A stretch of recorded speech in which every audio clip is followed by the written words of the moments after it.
Student mess spectrometry ये एक analytical technique है। इसकी मदद से हम क्या क्या मालूम करते हैं, जरा इसको देखते हैं। Mass spectrometry, this is an analytical technique which is used to measure। हम इसकी मदद से मालूम करते हैं नंबर 1 पे exact masses of isotopes of an element, और दूसरी चीज जो हम मालूम करते हैं that is the relative abundance, जिसे आप नेचुरल अबंडेंस भी कहते हैं, relative abundance of isotopes। Student आपकी बुक में, हमारी जो टेक्स्ट बुक है उसमें ये दो बातें लिखी हुई हैं, लेकिन जब आप हायर क्लासेस में जाते हैं, आई मीन एमएससी एमफिल वगैरह, तो उसमें हम मैस स्पेक्ट्रोमीट्री की मदद से मोलेकुलर मैसेज ऑफ कंपाउंड्स, इसको भी मालूम करते हैं। हम इसी टेक्निक की मदद से मोलेकुलर स्ट्रक्चर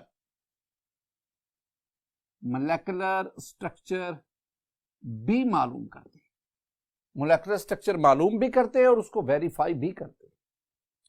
तो ये जो है ना, ऑल दीज आर टारगेट्स जिनको हम मैस स्पेक्ट्रोमीट्री से पूरा करते हैं। तो mass spectrometry, this one is an analytical technique. तो इसमें हम exact masses of isotopes and their relative abundance, साथ ही साथ मैंने कहा मोलेकुलर मैस और मोलेकुलर स्ट्रक्चर, उनको भी हम मालूम करते हैं। अब मैस स्पेक्ट्रोमीट्री, इसमें जो प्रिंसिपल है, जरा आइए इसको देखते हैं। यानी हमारे पास जो नेक्स्ट आगे चीज जो हमने पढ़नी है that is the principle of mass spectrometry.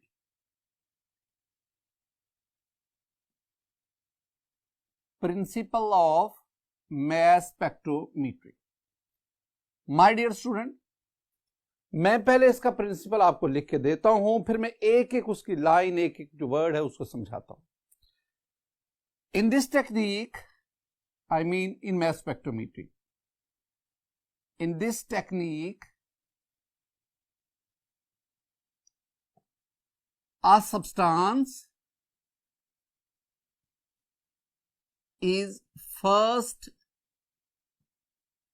volatilized,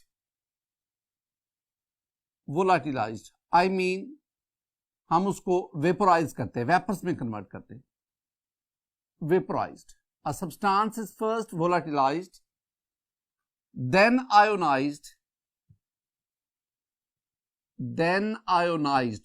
with the help of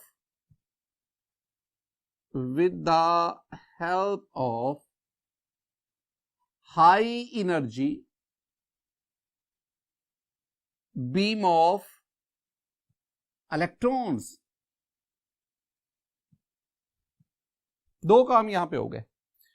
वो जो सब्सटेंस जिसको हम बतौर सैंपल ले रहे हैं, पहले आप उसको वोलाटिलाइज करेंगे, वेपर्स में कन्वर्ट करेंगे, अगर वो सॉलिड या लिक्विड हुआ तो फिर आप उसको आयोनाइज करेंगे। किसकी मदद से? With the help of high energy beam of electron.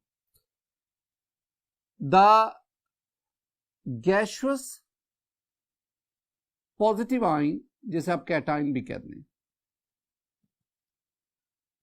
thus obtained are separated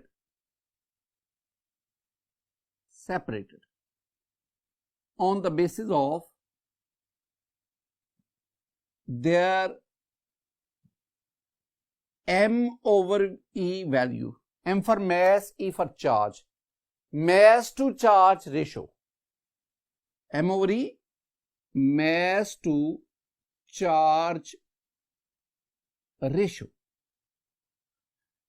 And recorded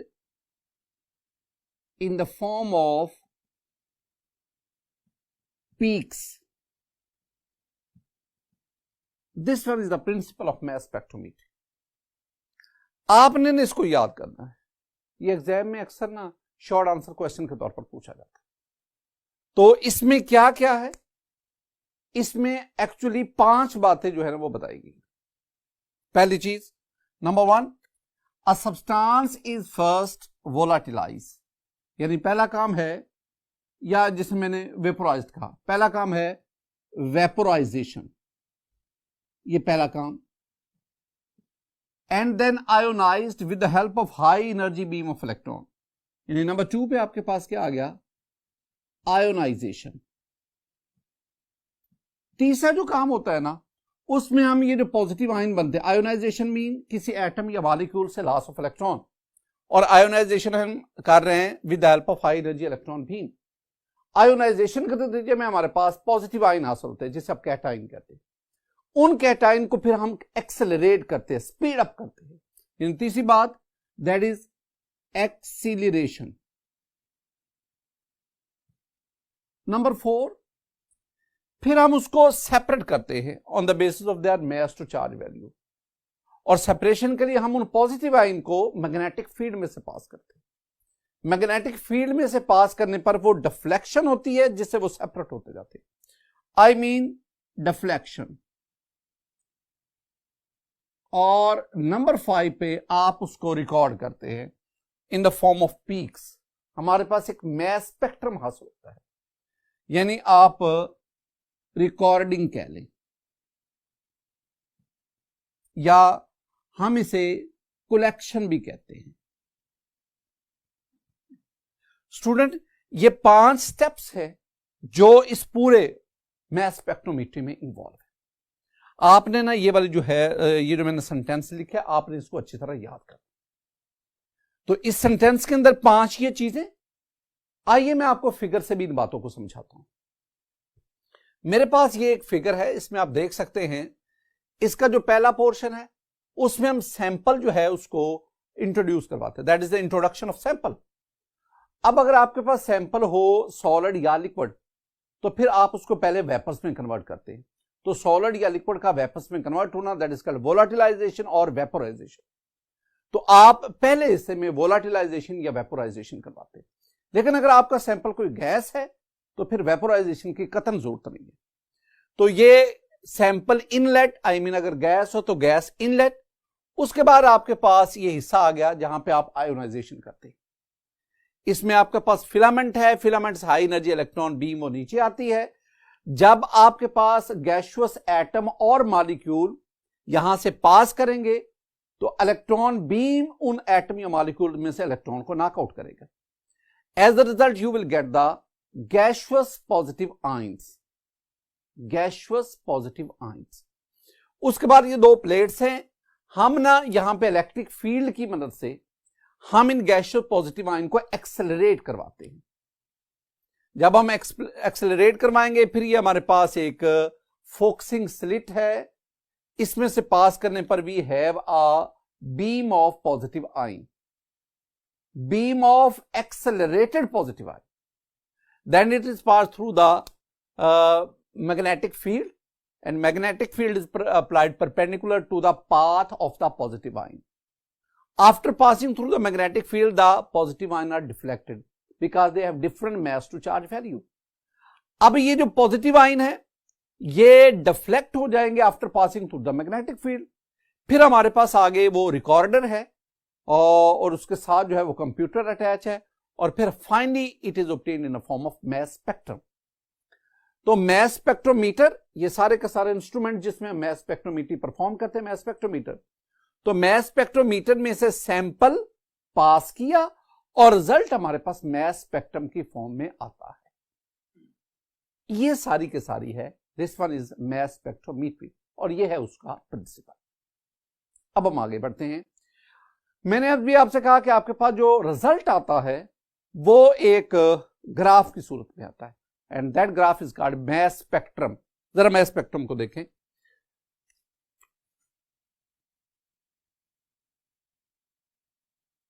mass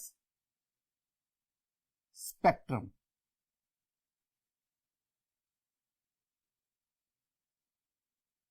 My dear student, mass spectrum is a plot of data,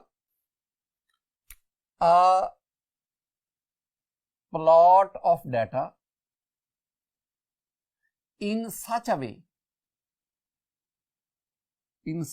way that mass to charge value of isotopes of an element are taken on x-axis. It is called abscissa.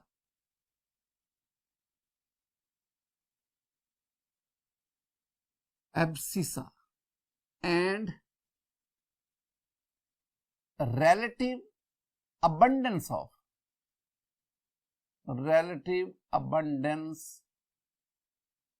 of ions on ordinate को हम कहते हैं y axis. दो चीजें मैंने आपको बताई इसमें। पहली बात कि हम ना ये ग्राफ डाटा प्लॉट करते हैं, mass to charge ratio of isotopes उसको एक्स एक्सिस पर, और रिलेटिव अबंडेंस ऑफ आयन उसको हम वाई एक्सिस पर। मैं आपके सामने ना ये दो जो ग्राफ इनका जिक्र करता हूं, दो मैस स्पेक्ट्रम का जिक्र करता हूं। पहले ये मेरे पास this one is the mass spectrum of neon, ये नियॉन का मैस स्पेक्ट्रम है।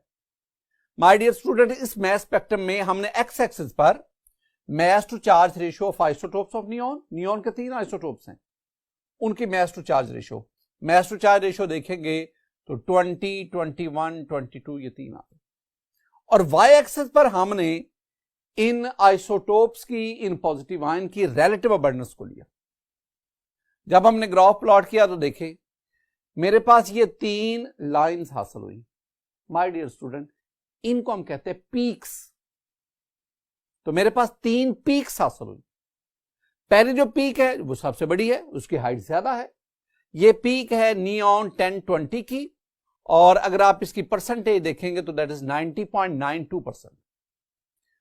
दूसरी जो पीक आ गई वो है नियॉन 1021 की, और ये तो बहुत ही छोटी है, और अगर आप इसकी परसेंटेज देखेंगे तो ये 0.257%। ये जो तीसरी पीक मेरे पास आ गई ये है नियॉन 1022 की, और इसकी परसेंटेज रिलेटिव अबंडेंस परसेंटेज देखेंगे तो 8.82%। 3 पीक्स है, हर एक पीक की हाइट हमें रिलेटिव अबंडेंस बता रही है, और नंबर ऑफ पीक्स हमें बता रही है कि नियॉन के 3 आइसोटोप्स है। इसी तरह आप ये एक और मैस स्पेक्ट्रम देखें, this one is the mass spectrum of chlorine. अब क्लोरीन के मैस स्पेक्ट्रम में वही बात, आपने एक्स एक्सिस पर मैस टू चार्ज रेशियो ली ऑफ क्लोरीन आइसोटोप्स, और वाई एक्सिस पर यानी ऑर्डिनेट पे आपने रिलेटिव अबंडेंस को लिया। You will get 2 peaks here. पहली जो पीक आपके पास आएगी ना, ये इसकी हाइट कंपैरेटिवली ज्यादा है, and this peak is of chlorine 1735। Chlorine 1735 की है, और अगर आप इसकी परसेंटेज देखेंगे, आई मीन रिलेटिव अबंडेंस देखेंगे, तो वो 75.53% है। दूसरी जो आपके पास पीक आई, this one is of chlorine 1737, और इसकी अगर आप परसेंटेज देखेंगे, आई मीन रिलेटिव अबंडेंस देखेंगे, तो वो 24.47%। ये दो जो है ना मेरा। माय डियर स्टूडेंट, आप इस मैस स्पेक्ट्रम में 2 बातों को ज़हन में रखेंगे। पहली बात है हाइट ऑफ पीक। तो मैं क्या कहूंगा, मैं कहूंगा जी हाइट ऑफ पीक यानी पीक की जो बुलंदी है, this one is equal to the relative abundance of the isotopes. जिस आइसोटोप की जितनी पीक हाइट ज्यादा होगी उतनी उसकी रिलेटिव अबंडेंस ज्यादा होगी, उतनी उसकी एग्जिस्टेंस ज्यादा होगी, और जिसकी रिलेटिव अबंडेंस ज्यादा होती है उतना वो आइसोटोप स्टेबल है। इसी तरह दूसरी बात जो याद रखनी है वो है नंबर ऑफ पीक्स। तो number of peaks that is equal to the number of possible isotopes. आपने नियॉन में देखा इसमें 3 पीक्स है, it means neon 3 isotope. Chlorine में देखा 2 पीक्स है, क्लोरीन हैज 2 आइसोटोप्स। अगर आप निकल की बात करें तो निकल के मास स्पेक्ट्रम में 5 पीक्स होंगी। It means nickel have 5 possible isotope. अगर आपसे ये कहा जाए कि maximum number of peaks are in the spectrum of, तो ज्यादा से ज्यादा तो maximum peaks are in the mass spectrum of tin. आपने पीछे पढ़ के हैं कि tin has 11 naturally occurring isotopes. तो ये था हमारे पास मास स्पेक्ट्रम क्या है, और फिर हमने नियॉन और क्लोरीन का मास स्पेक्ट्रम देखा और दो चीजों को हमने स्टडी किया कि हाइट ऑफ पीक ये किस बात को रिप्रेजेंट करती है, नंबर ऑफ पीक्स ये किस बात को रिप्रेजेंट करती है। स्टूडेंट आगे हम बढ़ते हैं। हमारे पास आ गया मास स्पेक्ट्रोमीटर। मास स्पेक्ट्रोमीटर,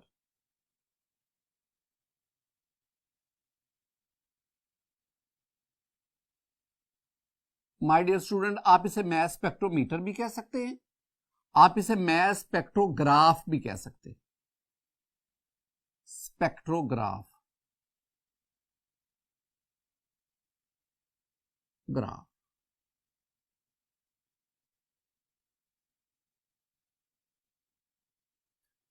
तो पहले तो बात, ये मास स्पेक्ट्रोमीटर होता क्या है?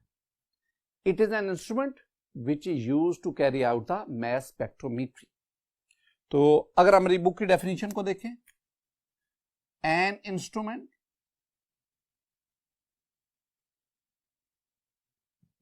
which is used to measure exact masses of isotopes of an element along with their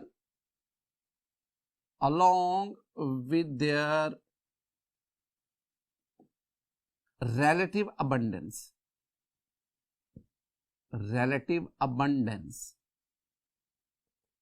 ये हमारे पास है मास स्पेक्ट्रोमीटर। वही जो बातें हमने मास स्पेक्ट्रोमेट्री में पढ़ी कि मास स्पेक्ट्रोमेट्री ये टेक्निक है जिसमें ये तमाम चीजें हम डिटरमिन करते हैं, और मास स्पेक्ट्रोमेट्री ये जो टेक्निक है जिस इंस्ट्रूमेंट में कैरी आउट की जाती है, that instrument is called mass spectrometer और मास स्पेक्ट्रोग्राफ। अगर मैं मास स्पेक्ट्रोमीटर, ये मैं इसकी टाइप्स आपके साथ शेयर करूं तो 3 टाइप्स हमारे पास हैं। Number 1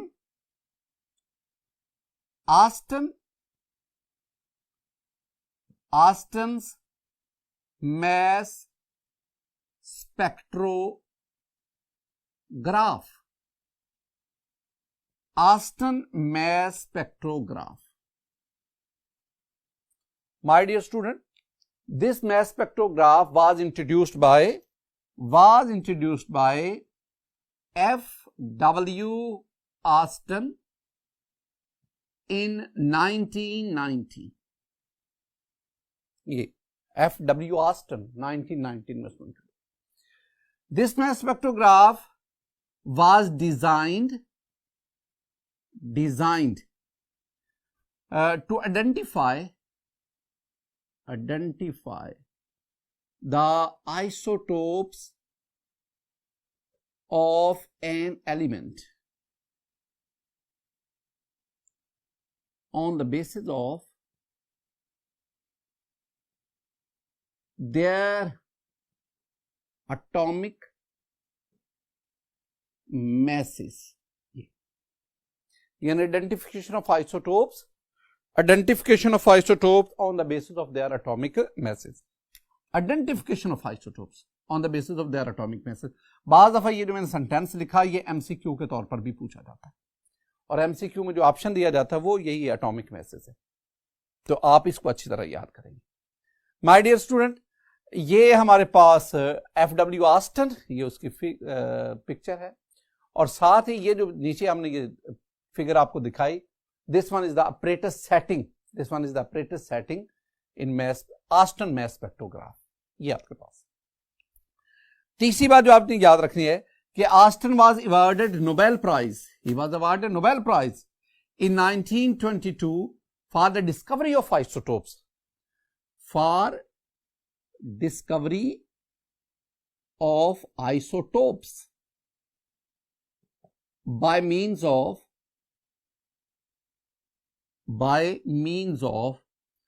mass spectrograph. mass spectrograph, ये जो हम टेक्निक पढ़ रहे हैं ना, मैस स्पेक्ट्रोमीट्री, इस टेक्निक को इंट्रोड्यूस करवाने, इसमें एक्सपेरिमेंटेशन करते हुए 5 साइंटिस्ट को नोबेल प्राइज दिया, जिसमें वो जे थॉमसन भी शामिल है, जिसमें यास्टन भी शामिल है। तो 5 ऐसे साइंटिस्ट हैं जिसको मैस स्पेक्ट्रोमीट्री में वर्किंग की बेस पे नोबेल प्राइज मिला, तो आस्टन भी उनमें शामिल है। नंबर 2 पे दूसरा जो हमारे पास में है वो है डेम्पस्टर मैस स्पेक्ट्रोमीटर। नंबर 2 पे Dempster's mass spectrometer. My dear student, 2 बातें याद रखनी। पहली बात कि Dempster mass spectrometer was introduced by A.J. Dempster in 1918। और दूसरी जो बात आपने ध्यान में रखनी है वो ये है कि this mass spectrometers were introduced for identification of elements which were available in solid state। अगर डेम्पस्टर मैस स्पेक्ट्रोमीटर उसको ओवरव्यू देखा जाए तो ये Dempster mass spectrometer, Dempster mass, इसके various parts. Student, Dempster mass spectrometer इसकी जो प्रॉपर वर्किंग है, प्रॉपर कंस्ट्रक्शन है, उसको हम नेक्स्ट लेक्चर में स्टडी कर रहे हैं। और लास्ट पे नंबर 3 पे वी हैव मॉडर्न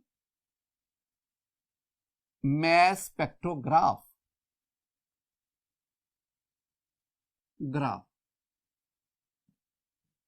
ये जो मॉडर्न मैस स्पेक्ट्रोग्राफ है ना, इसमें मैं सिंपली आपसे कहूंगा कि अगर आप Dempster mass spectrometer, DMS, Dempster mass spectrometer, इसके अंदर 2 एक्सेसरीज और ऐड कर दे। एक तो आप इसमें एम्पलीफायर ऐड कर दे और साथ ही साथ आप इसके साथ रिकॉर्डर उसको लगा दे। तो अगर आप डेम्पस्टर मैस स्पेक्ट्रोमीटर के साथ 2 और एक्सेसरीज जोड़ दे तो फिर आपके पास this one is called the modern mass spectrograph. Modern mass spectrograph, उसका एक जो लुक है वो आप इस वीडियो में देख सकते हैं। ये हमारे पास जो है ये मॉडर्न, इसके ये वाला हिस्सा जहां पे सैंपल इनलेट होता है, आयोनाइजेशन होगी, उसके बाद यहां पे हम पॉजिटिव आयन को एक्सेलरेट कर रहे हैं, ये 2 जगहों पे बेंडिंग हो रही है, फिर ये हमारे पास मैग्नेटिक फील्ड में से पास करवाते हैं और लास्ट पे हमारे पास जो रिजल्ट है वो मैस स्पेक्ट्रम की सूरत में हासिल हो रहा है। लेकिन इसमें सिर्फ ये ध्यान में रखना है कि ये जो मैस स्पेक्ट्रोग्राफ में जो हमारे पास रिजल्ट आता है उसमें एक्स एक्सिस पर हम एटॉमिक नंबर्स जो है ना, एटॉमिक मैसेज जो है ना उनको लेते हैं, और वाई एक्सिस पर हम रिलेटिव अबंडेंस लेते हैं। यानी इसमें यह ध्यान में रखना है कि मॉडर्न मैस स्पेक्ट्रोग्राफ में जो एक्स एक्सिस है, ये जो एब्सिसा है, इस पर मैस टू चार्ज रेशियो नहीं है, इस पर एटॉमिक मैसेज है, और वाई एक्सिस उस पर तो ठीक है, रिलेटिव अबंडेंस को दिया। तो ये हमारे पास था modern mass spectrograph. My dear student, आज के इस लेक्चर में हमने मैस स्पेक्ट्रोमीट्री का आगाज किया, हमने इसका प्रिंसिपल पढ़ा, हमने मैस स्पेक्ट्रम पढ़ा, ये दोनों चीजें एग्जामिनेशन पॉइंट ऑफ व्यू से इंपॉर्टेंट, और बाद में हमने वेरियस मैस स्पेक्ट्रोमीटर या मैस स्पेक्ट्रोग्राफ उनको स्टडी किया। नेक्स्ट लेक्चर में जाकर इंशाल्लाह हम लोग जो है ना वो working and construction and working of mass spectrometer Dempster, और उसकी मदद से हम डिटरमिन करेंगे exact masses of isotopes of an element और फिर उनकी रिलेटिव अबंडेंस। अल्लाह ताला आप पर अपना फजल और करम फरमाए। अस्सलामु अलैकुम वरहमतुल्लाह।